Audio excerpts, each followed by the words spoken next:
வணக்கம் என் ஃபேமிலி. இன்னைக்கான பதிவு என்ன அப்படின்னு பாத்தீங்கன்னா, இன்னைக்கு தை கிருத்திகை முருகனோட விரத நாட்கள்ல வந்து ரொம்ப முக்கியமானது வந்து கிருத்திகை.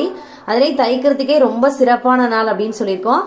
தைப்பூச விரதம் 6 நாள் இருக்கக்கூடியவர்கள் வந்து இந்த தை கிருத்திகையில இருந்து ஆரம்பிச்சு தைப்பூசம் வரைக்கும் வந்து விரதம் இருங்க அப்படின்ற மாதிரி சொல்லியிருப்பேன் லாங் வீடியோல. இந்த மாதிரி வீடியோ வந்து அந்த வீடியோ வந்து கீழே கொடுக்குறேன் நான் லிங்கா. இந்த வந்து பார்த்தீங்கன்னா 6 நாளுக்கு வந்து 6 தீபம் போட்டுட்டு உங்களுக்கான ஒரு கோரிக்கை நல்லபடியாக மனசார முருகன் கிட்ட வேண்டி நீங்கள் நினச்சதை பெற முடியும்.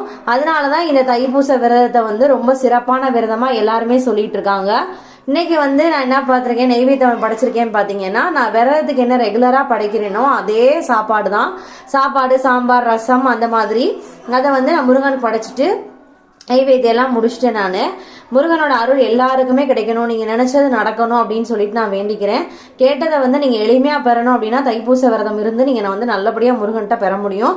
6 நாள் மனதார வேண்டிட்டு முருகன்கிட்ட உங்களோட வேண்டுதலை வைங்க, நல்லதே நடக்கும் அப்படின்னு முருகன்கிட்ட வேண்டிக்கிறேன். உருவாய் அருவாய் உளதாய் இளதாய் மறுவாய் மலராய் மணியாய் ஒளியாய்